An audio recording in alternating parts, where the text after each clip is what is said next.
Let's mute.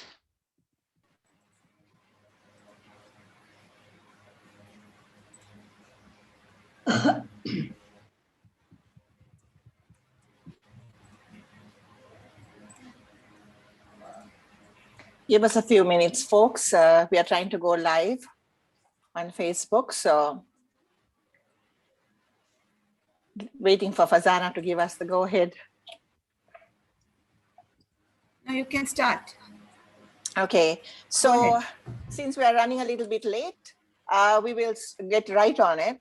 Today is the 30th session of Wisdom Wednesdays, guys. Thank you for being a part of our show. You know, we started in lockdown, we are still in lockdown.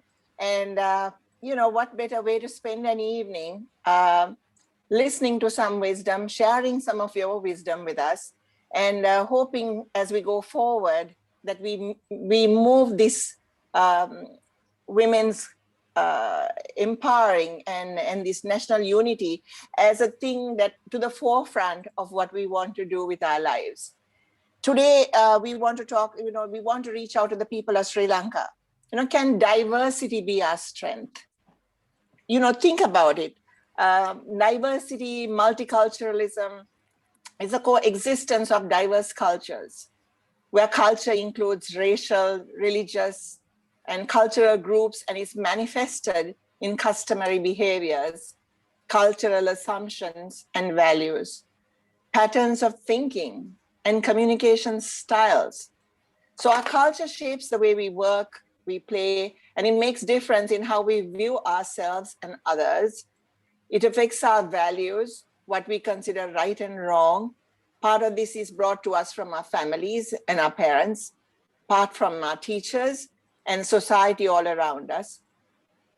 This is how the society we live in influences our choices. But our own choices can influence others and ultimately help shape our society. Culture helps define how individuals see themselves and how they relate to others. A family's cultural values shape the development of its child's self-concept. Culture shapes how we see ourselves and others. For example, for instance, if you think about it, when we were kids, we were told, you know, be quiet, you know, it's the older people are talking. That is also something, you know, we were allowed to show respect to the elders. There are other cultures, especially in the Asian realm, where children are told to be quiet and respectful when around adults. Respect and celebrate. We have, as adults, we have to respect and celebrate the various ethnic, racial, cultural, gender, and other differences in our groups. Make the time and create the space for this to occur.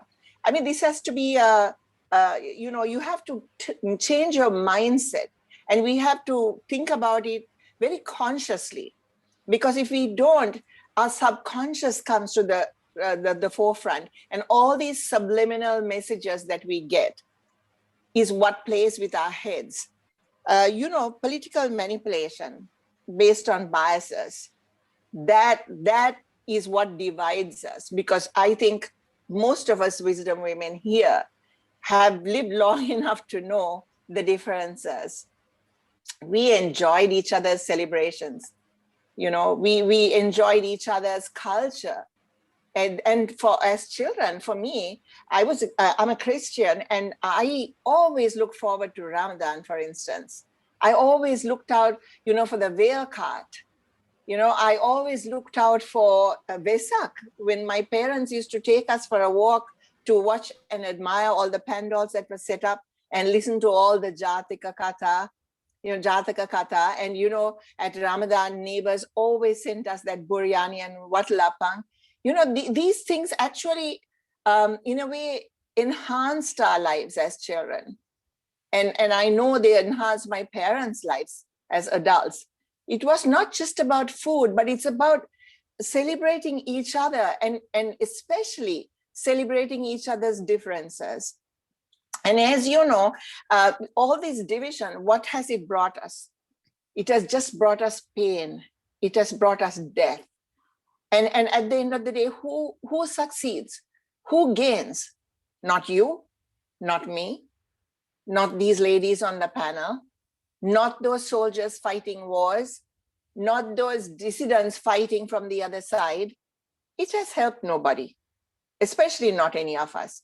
But if they help one sector of people, it has been perhaps the politicians who have peddled and meddled in destroying this multicultural side to Sri Lanka.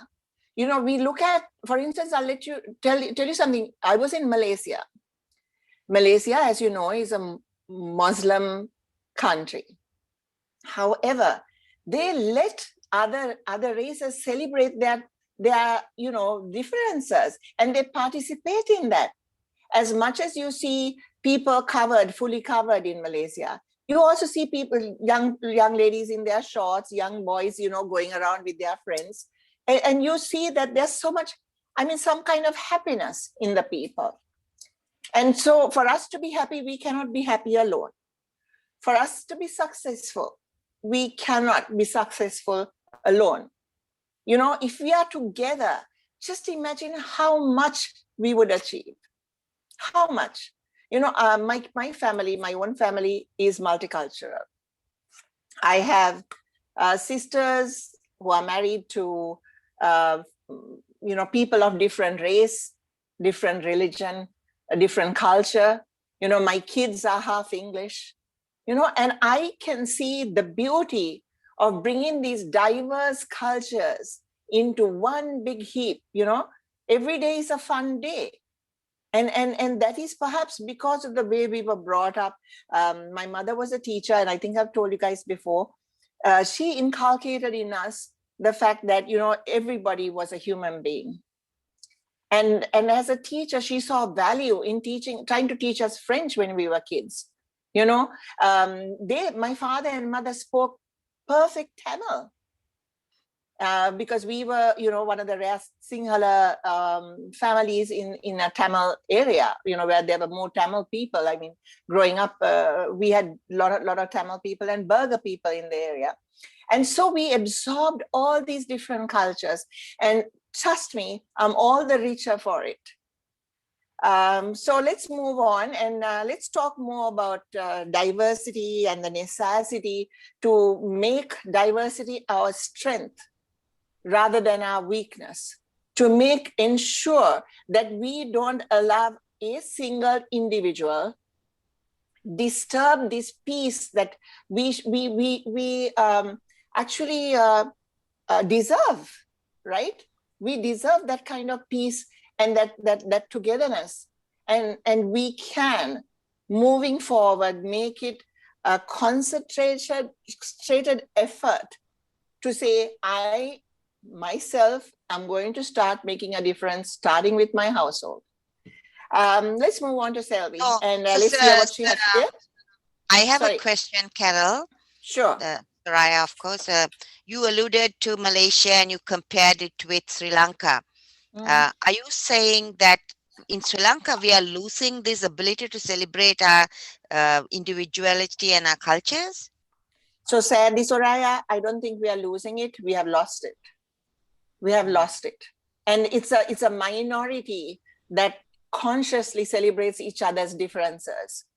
It's like you and I and Selvi and, all of us here, and people probably tuning in who understand the beauty of diversity and the strength of togetherness in this diversity. So let's see how we can take it back. We've lost a lot.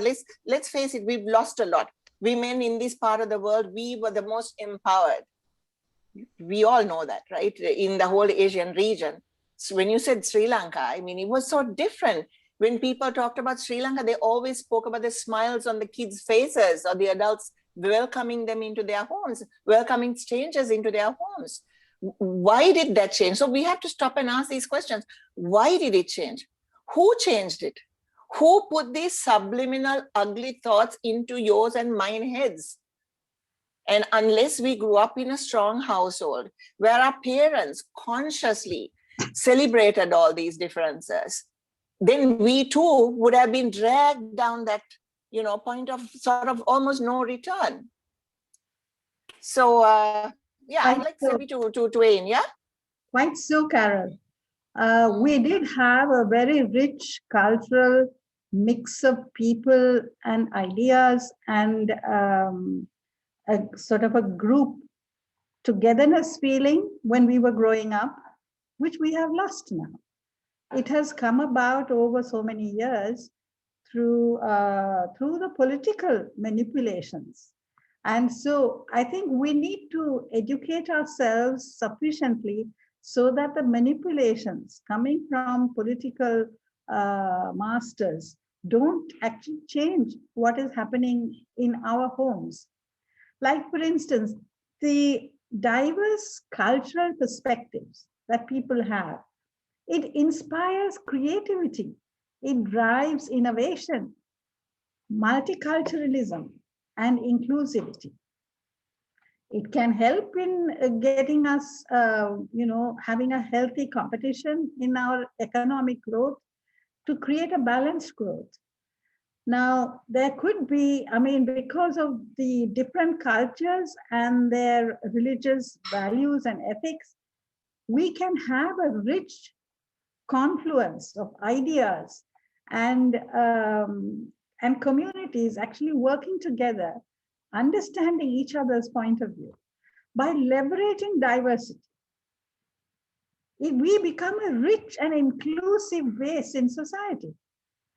And it allows country to offer a broader and more adaptable buffer against natural and other man-made disasters. Imagine when we have the tsunami. When I had gone to Batticaloa, the first group of people who were there helping out all those Tamil people in Batticaloa were housewives, Sinhala housewives who had cooked and brought food for them. What kind of cohesion was there among the people's mind to do like that? People are naturally cohesive. It is something else that actually destroys that cohesion. By leveraging diversity, we become rich and inclusive, right? Being inclusive is a very important factor in a community, in a city, in a country. Because inclusiveness actually means spirituality. So that means they take them to a different level of thinking, a different mindset. Carol, you were talking about the mindset. Now, multicultural, rich and inclusive countries are productive and they perform better in the global context. See, we also have to see Sri Lanka in the global context. How does it fit in there? And relate better with other countries. And it also gives people a greater opportunity for personal and professional growth of individuals. I'd like to actually go back and talk to you a little bit about my experience in Požega. Požega is a small town in Croatia. Now, when I went in there, I looked at the people. They were all very subdued. There was no color, there was no excitement, there was no enthusiasm. They were actually moving around like, dead ducks. Whereas I'm used to a lot of India and, where there is the rich multicultural context. People are enthused by everything. Whereas Požega, people were just walking around like zombies. I was wondering what was the matter with these people. And then when I walked around the city, I could see that Požega had been a grand, multicultural, very vibrant city at one time. And I could see all the remnants of the buildings and all that. So I was asking them, when was it that it was, so grand? And then they told me the history of the Croatians in Požega, that they were actually persecuting and ill-treating the Armenians, who were the minority.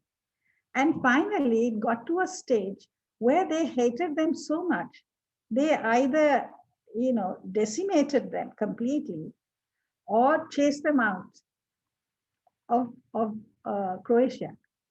So today, Croatia is nothing but white Croatian people who think the same, who feel the same, and who has the same rhetoric. And so it has become so dead. And one could see that it has become so dead because people were not dynamic. There was no vitality in the city. So I said, what a bad, what a crime they have committed by taking the Armenians out of their society.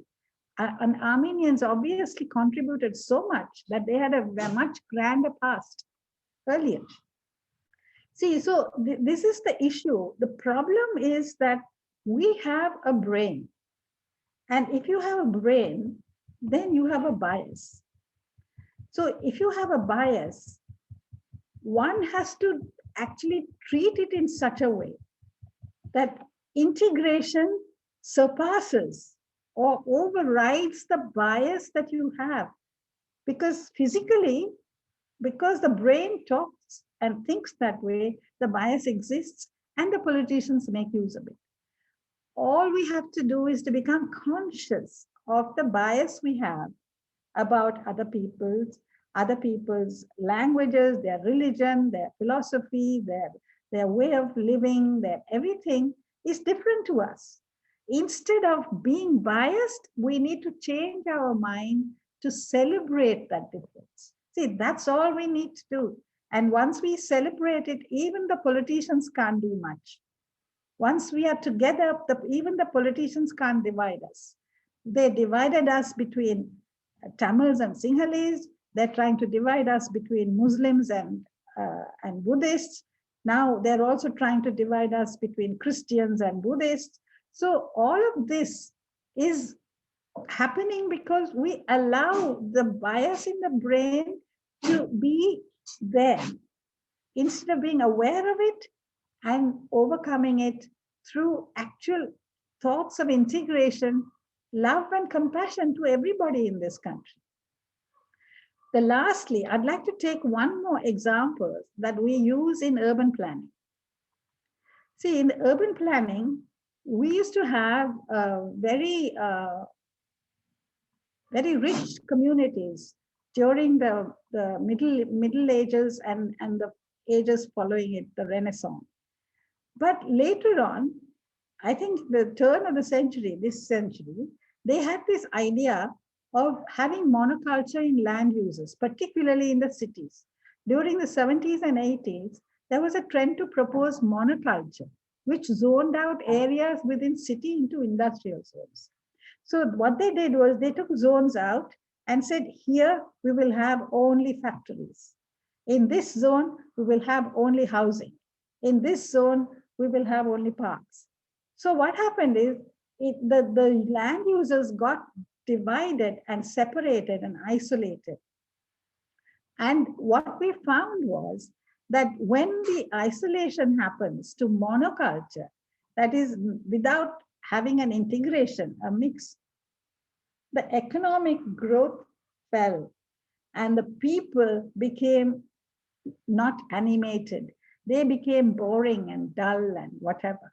So people started moving out of these zones and the investors started taking their funds out to other cities where there was a good mix of cultures. And San Francisco is one good example in this instant. Culturally and economically rich due to its multiculturalism and a favored place for people to move in and a favored place for businesses and investment. So I firmly believe we have to make good use of our diversity and celebrate differences so that we are able to move forward together holding hands. Thank you, Carol. Thank you, Selvi. You know, I have a question for you and also a comment. I do believe 50% of solving a problem, whether it's an addiction, whether it's what you believe in wrongfully even, or what you do, 50% of it is accepting that there is a problem. 50% is saying, yes, there is a problem here, and I'm going to try to change it, right? So if you have, along with the acceptance comes the change. But if you continue to say, listen, there is no problem, what are you talking about, right? Then how do you change? I'm not just talking about diversity, but I'm talking about anything in your life. If you accept that something is not right, then you have all the chances of changing it, right? There was an interview that was being passed around recently featuring Sunitra Bandaranaike. And finally, she accepted. She said, my father should not have pushed for the Sinhala agenda. How long have we waited to hear that? You know, I always ask this question because since I was a kid, I have had an inquiring mind, pesky to some extent, right, to adults. But I was always asking these questions. And I used to say, listen, when SWRD said Sinhala only, and he educated his children, gave his children an English education, why did not the majority stand up and say, if it's good for you, why is it not good for us? Instead of all of them joining the bandwagon and saying, yes, Sinhala only. Even university students, you know, at the time, you know, rebelled and they said Sinhala only. What has it done for them? So this is also this talk about this, it's not politicians from today per se. This has been politicians, the bane of our lives all along, as far as I remember. And so did you watch that and what did you think of that? Sunitra saying that. I give a hats off to her to admit it, right? Right, yeah. I have not seen that interview, Carol. Okay. But obviously people are criticizing and making a scapegoat of Mr. Bandaranaike, right? But the fault lies in all of them. Actually. Of course. Yeah, but Bandaranaike just took it to a different level. Yeah. So the thing is that, you know, if something like that should happen, you know, why did people play into it? That's so you see, this is the important thing. Now, for instance, if you take the 83 riots, the 83 riots actually, according to researchers and academics, they don't call it a racial riots. It was actually a riot created in order to destroy the backbone of the Tamil manufacturing and retail industry. I mean, if you see the factories that were burnt and the shops that were burnt, it is actually to completely wipe out the Tamil participation in the economy of this country, which is a detriment to the progress of this country, because whether it is Tamil, Muslim or Sinhala people, actually creating wealth is the wealth of the country. It's not the wealth of that particular community. So I think it was a complete disservice by these politicians, particularly J.R. Jayawardena, who said, you know, apparently that let's go destroy all their factories. Let's go destroy all their shops. And so who lost in the end, like you asked? Who lost? We lost. All of us lost. The country has lost. So we need to be, you know, not just acknowledge, but be aware of this brain's bias in order to be used by politicians to become racial and act in that way. Because people listen and they get carried on by this. So that's yeah, Sylvie, you know, I will second you there because it happened to my family. The factory is being burnt. So I know firsthand that is what happened. right? It happened to a family member of mine. And so it was the loss of the nation, because most of the employees are anyway Sinhala, Yeah. right? So then how does it affect you? So this is the idiocy, but the and you know, the people who went out and rioted, okay, there were some who were organized, but then there were those who were not, who got sucked into it when it was happening. This kind of mass hysteria. And how did it happen? Because that subliminal messaging that went into, was fed into their heads, you know, saying that these people are out to get you. And so it's about this acceptance of this false narrative of messaging that is fed into your head without even you realizing it's happening to you. So I think going forward, we need to talk about how we can change that mindset, how we are much more aware of what we are being fed by other people, right? On that, let's move on to Soraya. She's been waiting very patiently to add her words of wisdom here. Soraya? I think Carol and Sylvie, thank you so much. Patience was one, but devastation was the other. You know, as I listened to the two of you, who is this? What is this ugly hand that is doing this? And unequivocally, as our program always sheds light on these vital issues, we have to focus on what, who is saying what. I listened to that interview between Sunetra Bandaranaike in that program, and what she said was she thought her father was wrong, and the question arose within me: was he politically motivated, or was he a racist? That was the fundamental question that was not asked. And are all our politicians racist, or are they here for power and to gain political clout? So one clarion call for all of you on the program, if you're listening to the replay, please pay attention to what your politicians are saying. Just ask yourself, is this divisive? Is this the truth? Will it strengthen our nation? And if you think it is not, please, at the next election, you have to vote this person out. For too long, we vote for an individual, not for values. And this has to change. So, therefore, I think, as you guys will quite rightly agree with me, we have a hand to play in this. You know, we have contributed to this downfall.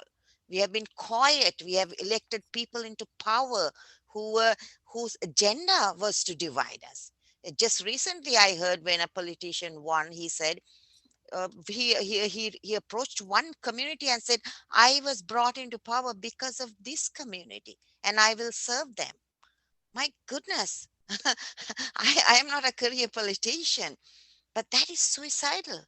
That is suicidal for our nation. So, our call at Wisdom Wednesdays is we are here not to divide each other further, not to provide rhetoric that will divide us in any way. We are here to talk about how we can build trust and how we can reconcile. Please, when you're voting for for somebody, don't just vote for the individual because they have come up with some political slogans. This is more than that. This is not a Valentine's vote, friends. This is a vote for our country.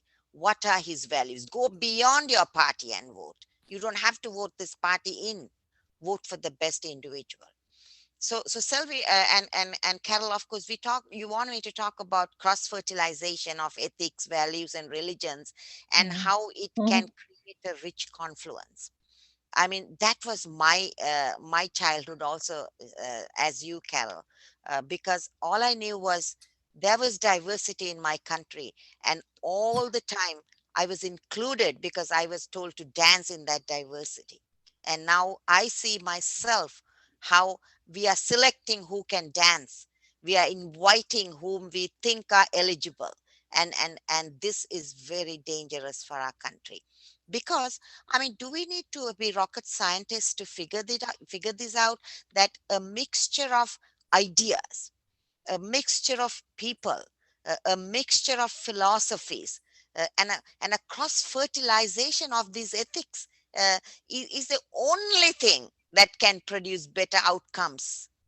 You know, But that is critical. Even Steve Jobs has said, as a businessman, try to expose yourself to the best things humans have done and bring those things into what you are doing. I believe that is what created the iPhone today. That none of us even leave the home without it. So reflect in the business circles if this is to happen. Imagine in the human circles how this can happen. And I have a story that I am so proud of, and I want to make anybody jealous of that. I really want, because my mother was a Buddhist and my father was a Muslim. So they taught us, and we were nobody even taught us. We observed as children. I went to see my Buddhist grandparents for Aurudu, for all Vesak. We just embraced that. And at home we were raised Muslim, and we were introduced to the Buddhist culture in our homes. And as a Muslim today, I ask my Muslim community, what are you introducing about Buddhism in your house? Don't complain until you comply. So we all have to take minor steps for major change. Major steps are good, but if you can't take major steps, it's a come to Mother Teresa moment. Feed one person, don't go to feed 100. Reach out to a neighbor. And in that spirit, I mean, Ramadan is tomorrow. Eid will be celebrated. How many of my single friends will call their Muslim friends and say, "Hey, happy Ramadan! You have fasted, and we are not going to be together because of the COVID pandemic and restrictions, but I am with you." And I call on everyone. Make 5 calls. We don't have to do a lot of big things. A little thing that make us feel closer, because finally we are all walking with this invisible sign: recognize me, respect me, I'm here. And don't wait for politicians to tell that to you. They will not, because they will lose votes. They have vested interest. And what else does it increases our capacity to adapt to change, and the chances of us surviving um, as thriving human beings are high. So think of that. Think of that, please. Yeah. And then when you learn to celebrate this diversity, you step out of your comfort zone, and then you view things differently. I think that nothing can open our minds like travel. Travel within our country first. Go to a home, cross the road and ask, how are you doing? And we have this. We have this in us, guys. We can do this. We are a small country. It's a manageable population, and it's your turn to do something concrete. Then when we get to know each other, and when we celebrate this diversity, we break free from cognitive fixedness that leads us to running in circles within our own closed world. What is the point? What is the point? So open up that circle, step out of that box. And we are a diverse population. We have always been very inclusive. Growing up, I shared this before. We ate from the same lunch packet. What more? We shared, and we knew how that home cooked, and we knew the special flavor this particular food had. Bring that back. Bring that back. Don't wait for a politician to tell you what to do. It is up to you. Okay. So today, somehow, we can't celebrate diversity on Monday and Wednesday and not do it on Thursday, Saturday, Sunday. It is a way of life. Okay. You can't say, today I'm wearing this cap of diversity, and on the 4 days of the week I don't care. You can't do that. This is committed work. It's like raising a baby. Feed it, nourish it, and do everything that you can, and break the language barriers, break social tensions, and be engaged. Civic engagement is critical for Sri Lanka today. Okay, so keep in mind what our country needs. Acknowledge the differences. And Carol and Selvi both spoke about implicit bias. We all have it. I have my biases, but when the bias comes to you, when it is not a kind, gentle thought, let your antennas go up and replace it with a better thought.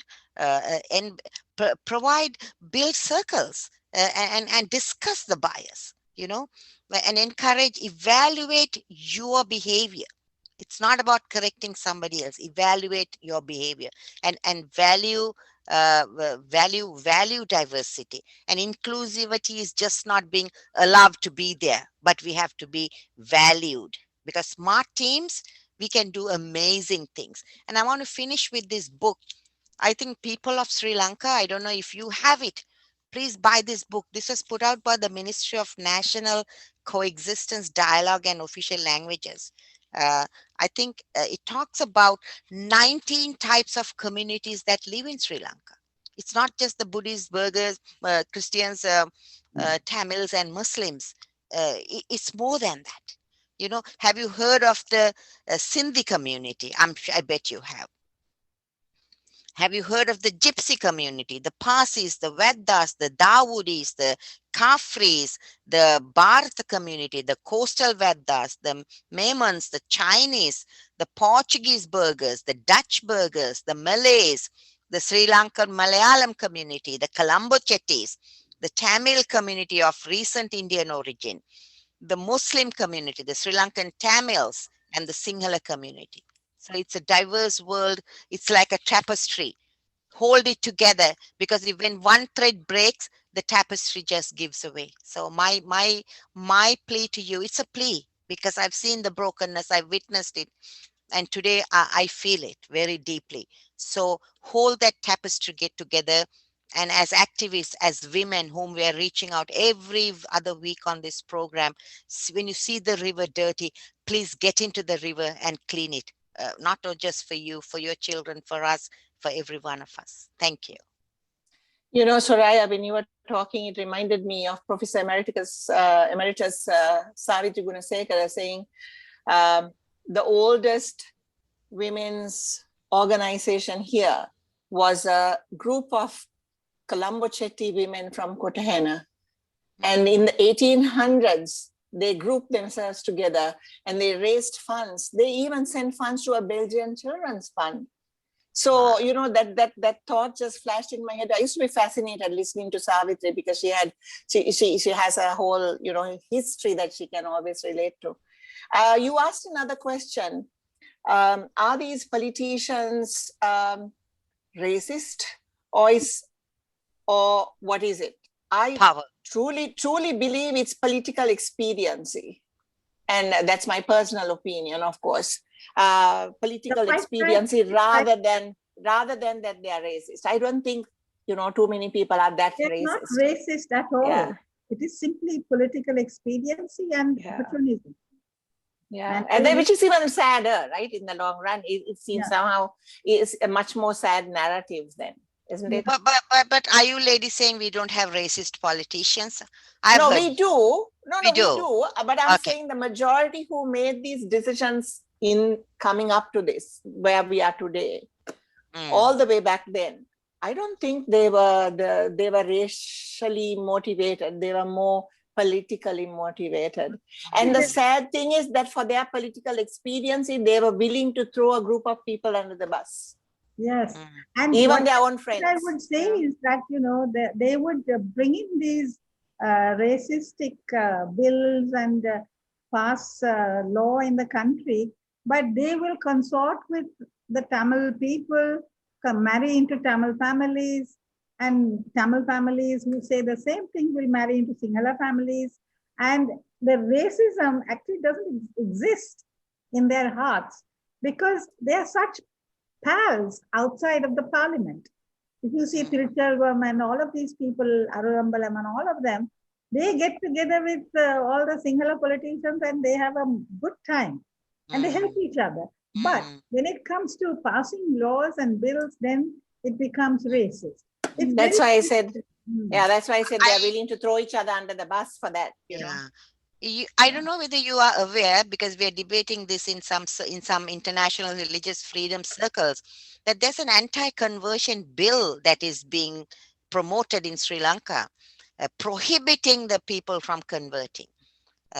So I remember as a Muslim, the Prophet 1400 years ago, when the tribes were at war, sometimes he married a woman just because to bring the tribes together, to heal the people Yes. together. And Yes. I have told my Soraya, you gone We are mute? lost you. We've lost you, Soraya. Soraya, you gone mute. You muted yourself. Anyway, I'm going to talk. I'm going to talk over Soraya if you don't mind, because there you are. Welcome okay, back. We yes. lost you for a minute. Yeah. So yeah, so I keep the dialogue open. Please humanize everybody in your homes, and this is very critical so that we are not afraid of people. So marrying and cross marriages was a huge thing in Sri Lanka in the past, but with these anti-conversion bills, I don't know what the politicians are hoping to achieve. Any thoughts on Well, that? yeah. Well, the thing is, I say that when we are born, we have no choice into which race or which religious family we are born into. So as an adult, perhaps you can choose freely, maybe. Of course, you can't choose your race because that's what you are. But perhaps, but then those the powers that be think otherwise. So let's just move on from that. That's Yeah, another yeah. day's conversation. And we need to get to Fazana. Fazana, bring some light into this world, please. Give us hope, Fazana. Exactly. Yes, so I'm going to talk to you about diversity and how it opens up a great opportunity for personal and professional growth. Of course, it has a lot of aspects of what Selvi and Soraya and Carol spoke on. Most of all, it boils down to us being human, right? Uh, the core is bringing the human element among us. So, diversity is a great opportunity for all of us to rise our curiosity and get exposed to different people and cultures. It gives us a chance to live outside our comfort zone, to enhance our learnings, communicate better, and adapt accordingly. So, personal growth is nothing but a personal engagement to reach a better you. So, very often we find people who want to build their brand better. Every day, we want to be better persons than we were today, tomorrow.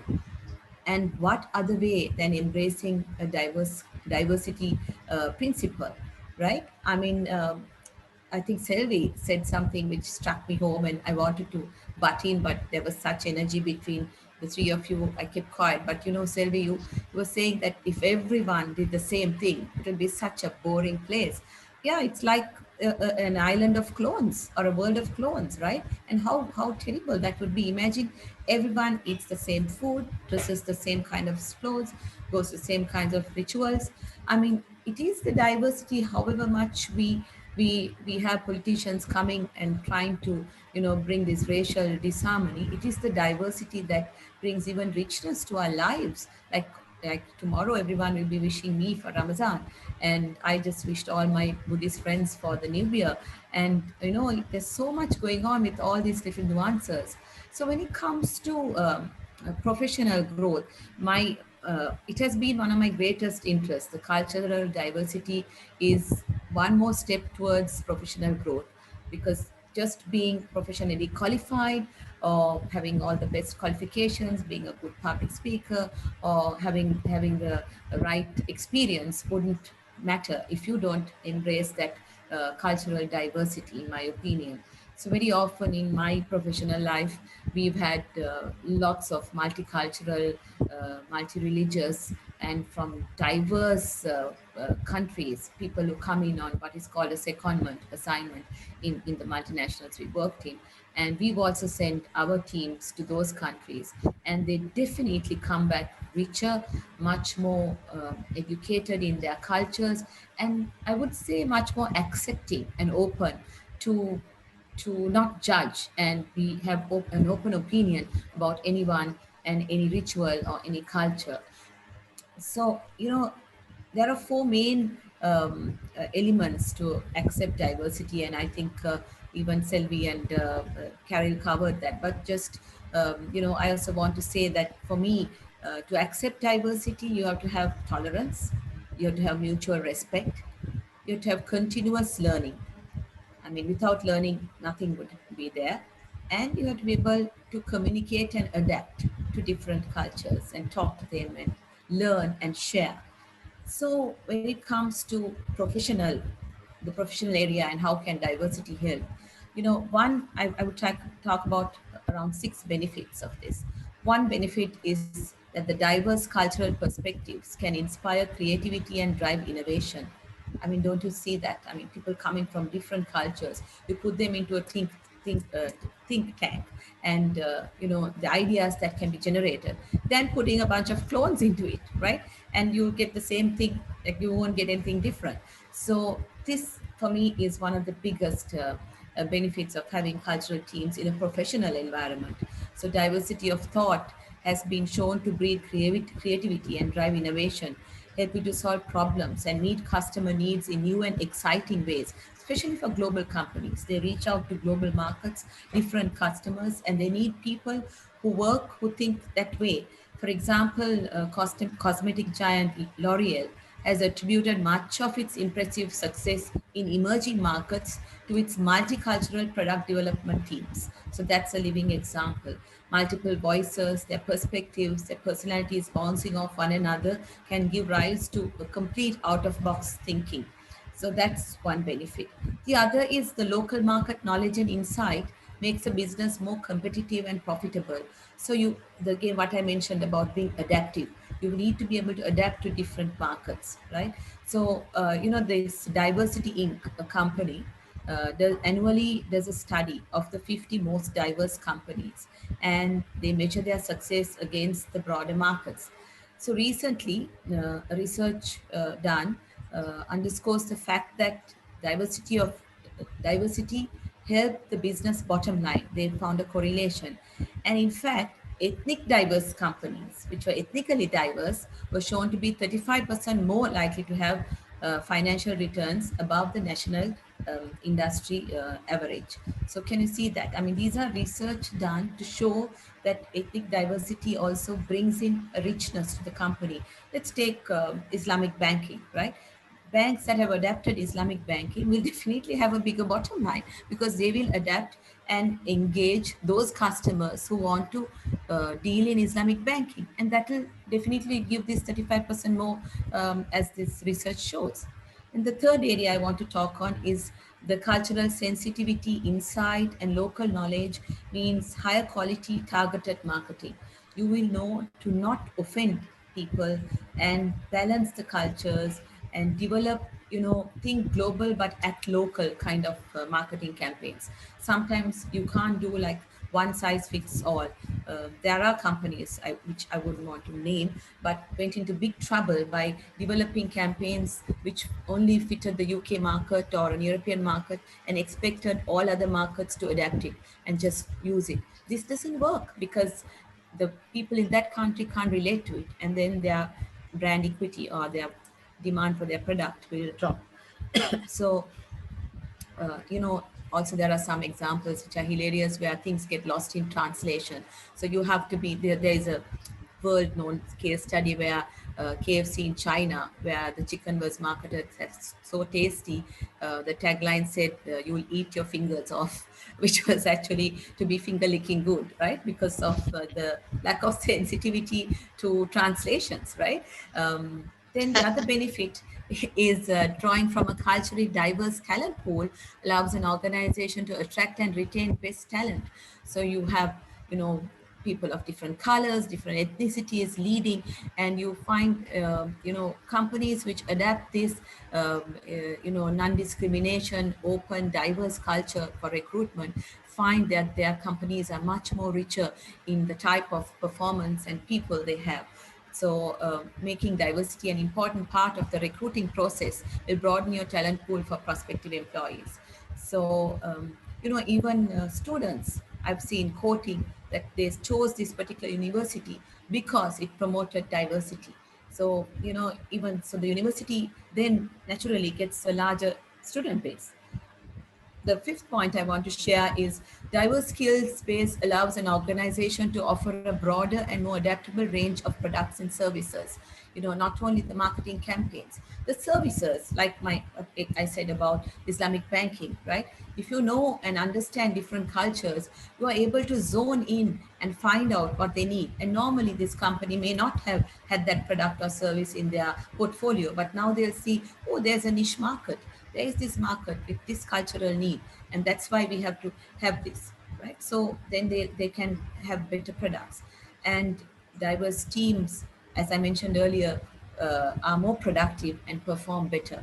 So this is, and also as an individual also, you have a great opportunity for personal and professional growth, because you meet all these diverse people, you see this diverse enrichment, and all these things bond and bounce off you, and you can become a global citizen, abandoning prejudices or other ethnocentric ideas, and have something much larger and bigger, which you'll be enriched with. So this is what I wanted to share with you, because I was given to talk about how diversity can help the professional environment. Thank you, Karen. Thank you, Fazana. Soraya, you have any questions for Fazi? Um, she was very clear. And you mentioned that there were some companies, Farzana. Do you know of any specifically in Sri Lanka who have reached that stage, or that are Fazi, you're being muted. noted? That have been In noted what and sense? recognized, because the other day I put a post on Twitter. I said, where the governments have failed, and the people need to be really guided a little bit more, and if corporations will take the lead in promoting diversity, inclusiveness, religious tolerance. I was wondering, is there a forum or body that monitors that, and there is a recognition of certain companies in Sri Lanka that get Yeah, I mean, Unilever is definitely, we diversity means a lot of things, right? Not only mm, religious or ethnic. I mean, gender diversity, right? It's been audited as one of the world's first companies to have equal gender in the senior management. Men and women are oh, equal globally, right? So, and even in the UN, right? There's no discrimination. I mean, you can be even a person with AIDS, but you won't be discriminated. But can you imagine, most companies here make you do a medical test, and I doubt if they recruit you if you are an AIDS patient, right? So this is the openness we want to reach, right? The amazing tolerance and inclusivity we want to have, for that richness that individual brings in, and that the core is being human, right? End of the day, we have to bring that human element, and this is what the world is losing today. The humanity is getting lost in many angles. Yeah. I mean, Fazana, you know that it's just not here only. I mean, we are talking worldwide, right? Look at the US of A. You know, look at what has been in the last 5-6 years. What was pushed was this diversity problem, right? They've looked at it as a problem. And now, it's going to hit back. Of course, with COVID, a lot of different things takes place, and people get displaced from their jobs, etc. But I think in the real time, they would feel it, because they actually went all out. And there is a certain populace within the US of A who still believe it should belong to a certain segment of people, and who are very anti-immigration. A lot of these migrants also come over because they bring their brawn, not just their brain. I think from our part of the world, we lost a lot of brain power. And it was called the brain drain back then, if Selvi will recall. And a lot of these smart, educated people went out to the rest of the world. Latterly, a lot of the brawn, people who are willing to work hard, who are physically pushed to their limit to work hard. Even the farm labor, Soraya, you will agree, that is what made the US of A. A lot of the brain that came in, and the brawn that came in, the physically fit people who came in to work there, that's what made that nation what it is today. And I think people and, seem to have forgotten that, right? and some of Yeah, them who Carol, are one, immigrants are due to US politics itself. Yes, They have exactly. become Fazana made victims. yeah, sorry. I think Fazana made a wonderful point. That is, in the globalized context, if we are not diversified in our approaches and in our communities within the country, we cannot compete with the markets. She was Yeah. talking about the UK market and USA and all the other places where we need to compete with other countries, and we can't do that if we are not diversified. We won't know how to. The example of KFC is a very important thing, because they were not culturally diverse. They didn't know what that meant, really, and they translated badly. So diversity is not just bringing richness, it is actually giving us a place in the global situation. Mm. It is giving us the strength to deal with natural and man made disasters like the COVID 19, like the tsunami. If we were not diversified, we can't face this. With one group of people, one thinking, one rhetoric, it is impossible to do this.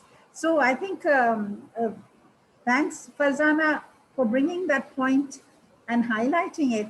For urban markets, in the world market, if we are going to be successful, we need to be diversified. And we need to be together in order to face disasters and crises in the country.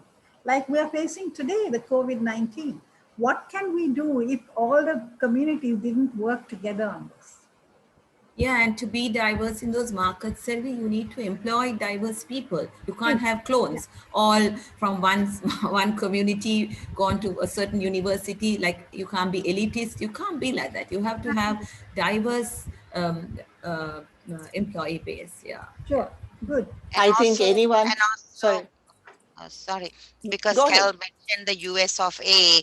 We Mm. we witnessed recently, Mm. I mean, in the recent past, how the genie was let out and the biases came up, and today we are facing a pandemic of hate here. And the government, of course, has taken cognizance of that. That's the difference, folks. That's the difference in the United States. Yesterday, I was speaking at an event. I said, look at the leaders around the world. They are peddling bigotry, they're peddling racism, they're promoting hatred. But the President Biden, in that regard, he wakes up and every call is a call for unity.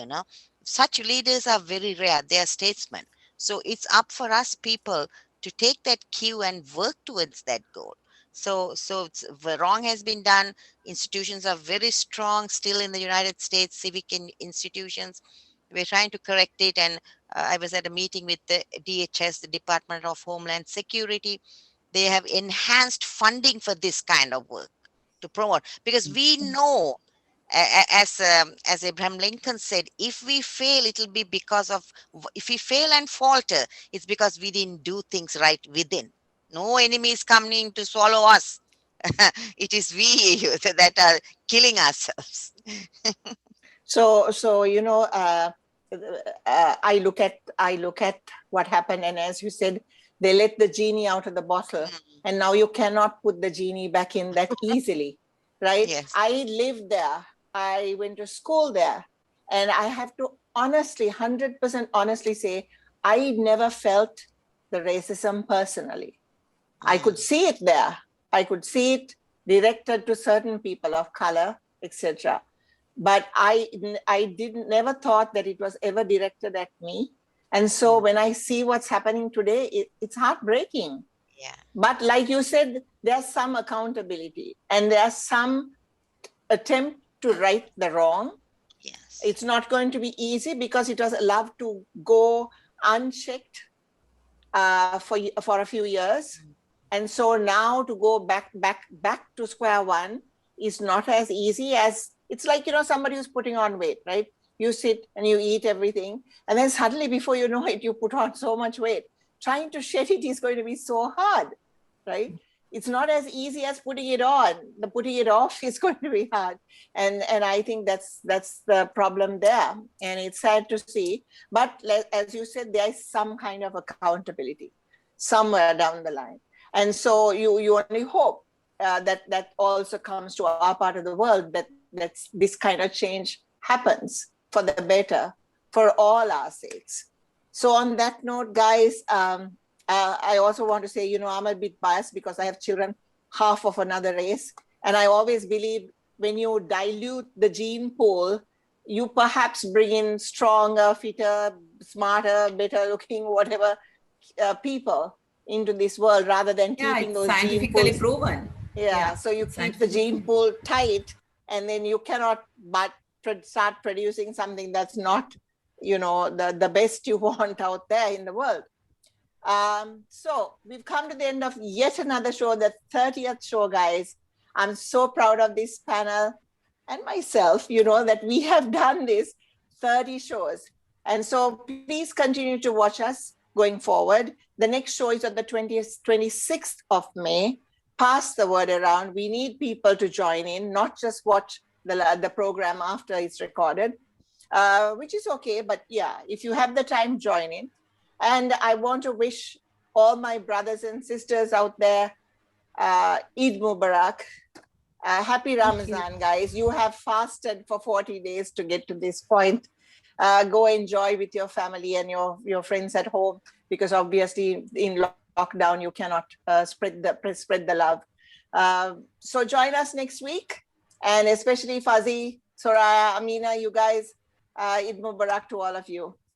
Eid Bye. Mubarak to all of you. Eid Mubarak. Thank you. Thank you.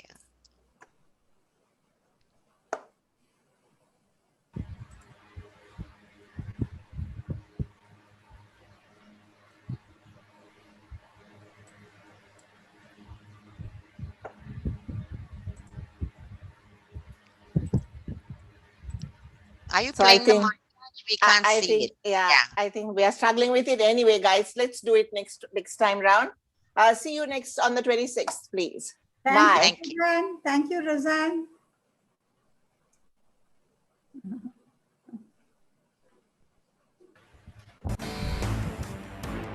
Oh, it's good.